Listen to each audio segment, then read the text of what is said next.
Hello ladies and gentlemen, and welcome back to my channel for another third-party unlicensed 1/6 scale figure unboxing and review. Today, we're taking a look at Toys Era's The Alpha, aka Soldier Boy, based off its appearance in Amazon Prime's The Boys. I freaking love that show. Now, I got mine from toyswonderland.com. Don't forget, this was produced in an unofficial capacity. I have popped the link in the description for your reference purposes only. This is by no means a promotional video. This is a review on a figure that's going in my The Boys collection after this video is done. While you're down there, why not hit that subscribe, bell notification icon, and join button, so you're notified as soon as a brand new review goes live on the channel. As for the box art, it's pretty simple. The background is satin black, then over the top of that, a glossy overlay of Soldier Boy. More of a stencil or silhouetted style image. They haven't forgotten though, great attention to detail Toys Era, he is holding his joint down below. Also his name, The Alpha. On the side we have some green stuff, and the rest of that silhouetted image just spilling over the edge. Around the back we have this pattern made up of stars and hexagons. Perhaps that's the pattern from his suit. We will find out in just a second. Down below, blood splatter. The Boys is known for that, after all. Then in the middle, Soldier Boy shield, with the warnings and legal info nestled within it. It does make sense that they're calling him the Alpha now that I think about it. Homelander would consider himself the Alpha. However, spoiler alert, Soldier Boy is Homelander's dad. So that supersedes his alphaness. Now Soldier Boy is the real Alpha. I'm so sorry. I know, it doesn't really matter what the third-party name is, I just like to have a little bit of fun where I can. Also, I love this piece of foam on this clam tray. It protects the nose on the secondary head sculpt during shipment. It's small things like that that kind of come across as unimportant. They are important. It shows that Toys Era, they care. First in-hand impressions for Soldier Boy. Okay, Toys Era, I see you. Y'all are quite clearly stepping up your game and getting serious. I like it. What we are going to do now, though, is get all of his accessories laid out in the light box and take a closer look at everything he comes with. Starting off with the display base first, which has been done in the rectangular style. It's nice and chonky, so it gives him a height boost in the display. Up front on the nameplate, nothing. They've left it blank. Thank goodness. Can you imagine if they'd printed something stupid like the Alpha? Leave it blank, we can sort the nameplate out ourselves. Up top, this rough textured surface, it kind of looks like concrete flooring. Nothing too crazy, it'll work, it's generic enough. Then, of course, we have an adjustable crotch grabber. By far his largest accessory is his shield. It's very eagle inspired. We have the head up top, these would then be the wings and the feathers, plus the tail in the middle.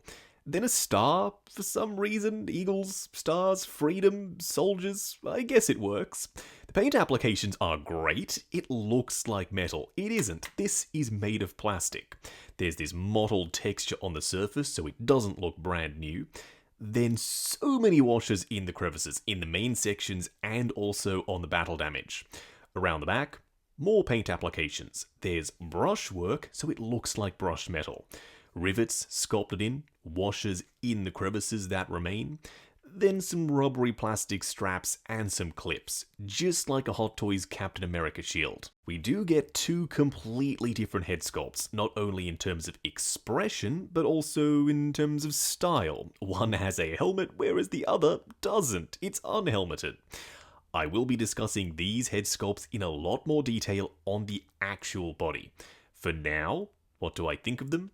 So far so good. For weaponry, two options, one of which is an eagle-inspired knife. Soldier Boy really likes his eagles, it seems. There's the beak, painted in gold.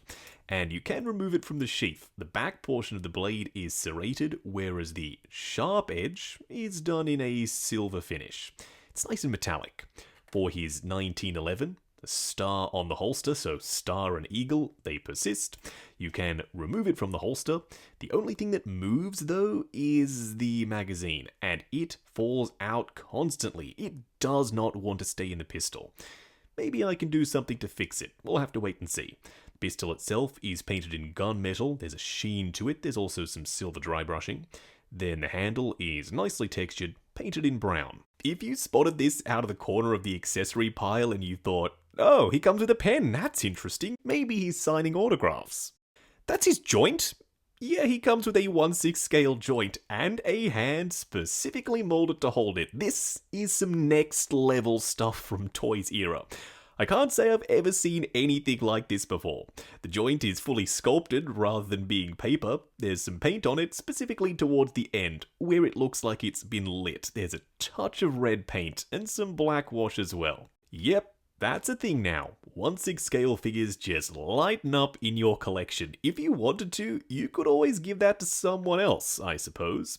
He does come with a trigger finger hand, a gripping hand for the shield, some open palm hands, and some closed fists.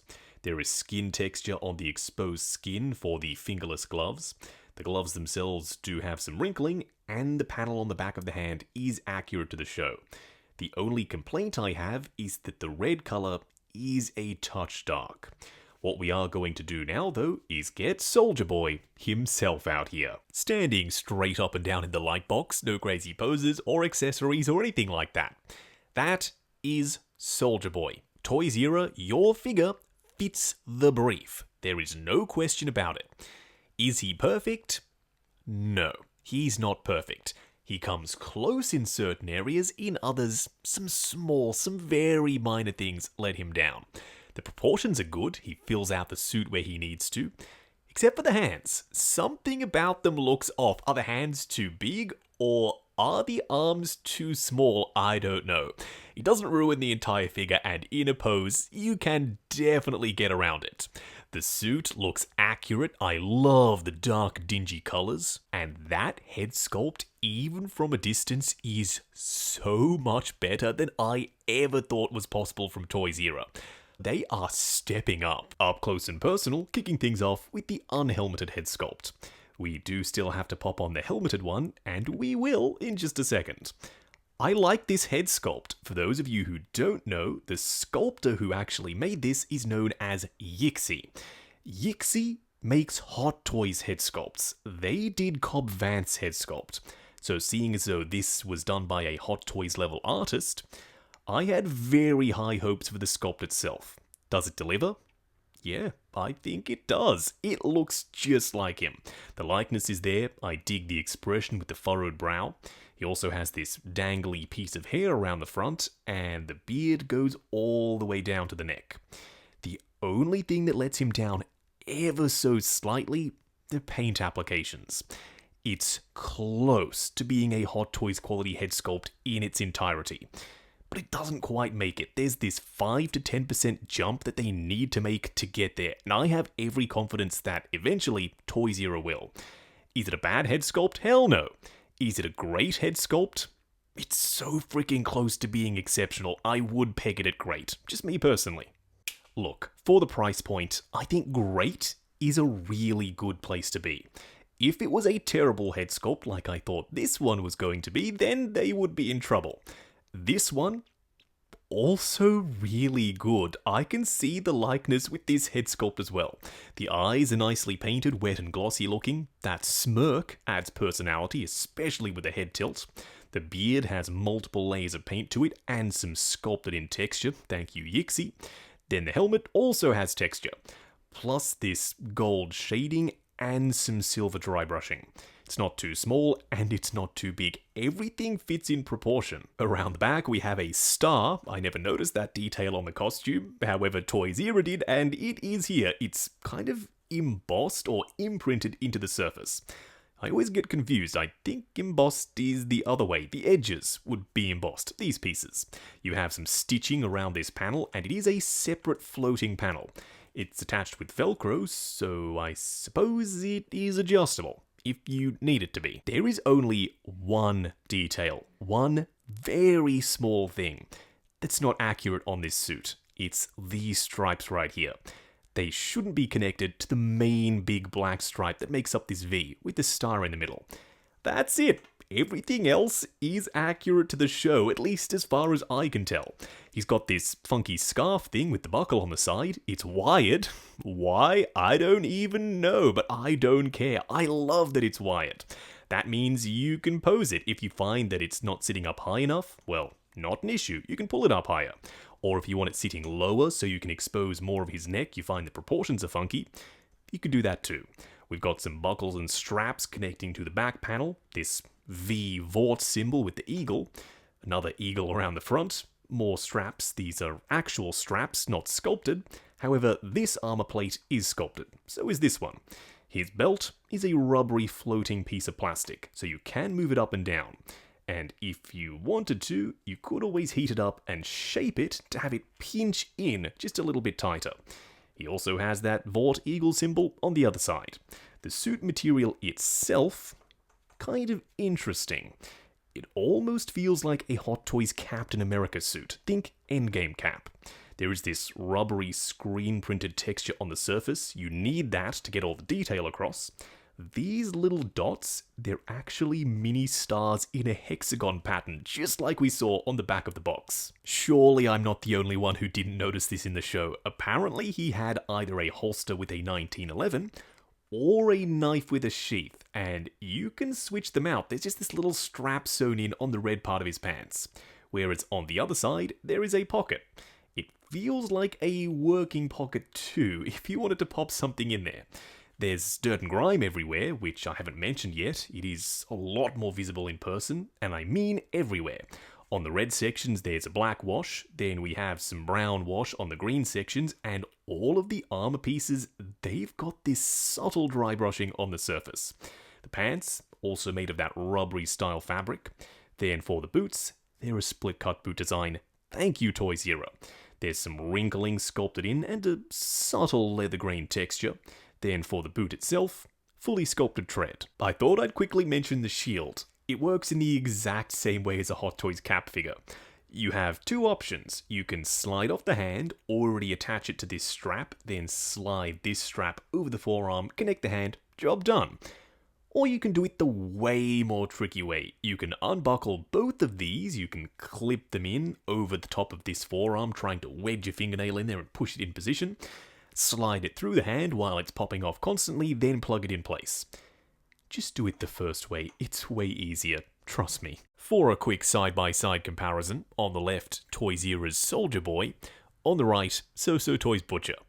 Soldier Boy is taller, he's bulkier, his proportions are different, he's just built different because he's made by a different company. And So-So Toys Butcher, he's a little bit more understated, more realistic if you will. Do they work well together? In the show, no. They did try. Not a great pairing. In 1/6 scale, yes, I think they do. Soldier Boy is Homelander's dad. He's a little bit taller, and technically, these two were designed to be displayed together. Don't sleep on the premium toys Homelander. He comes with 5 head sculpts, the body is good, and all of the head sculpts, they are displayable, at least in my opinion. We are all waiting with bated breath for the So-So Toys Homelander. If it comes out and it doesn't quite hit the mark, then this is a really solid second option. I do have every faith in So-So. I know their Homelander's going to be epic. Going over articulation, we've got padding, we've got rubbery fabric, and hard sculpted pieces of armor. I reckon I know what to expect from this guy. He could surprise us. Let's find out. Starting off with the head sculpt, it's on a fixed neck with a ball joint at the bottom. Looking forward to there, not a ton. Looking back to there, swivel and pivot side to side. The arms will go up to there. They will go forward and back. There is padding and it is fighting me. Butterfly joint at the shoulder that hinges up and down. Swivel at the bicep. Double bend at the elbow going past 90. Then for the wrist peg, a hinge and swivel. The torso crunches forward and back, more than I was expecting. This isn't sculpted, so he can crunch. He does swivel and pivot. The legs will go forward to there, they will go out to there, swivel at the upper thigh, ratcheted double bend at the knee. However, the knee pad does tuck into the joint, so it only goes to 90. Then for the ankle, a split cut boot design with a double ball peg. Good for forward and back, swivel, and pivot. Wrapping up on Toys Era's The Alpha, aka Soldier Boy, from The Boys, a show that I just happened to be addicted to.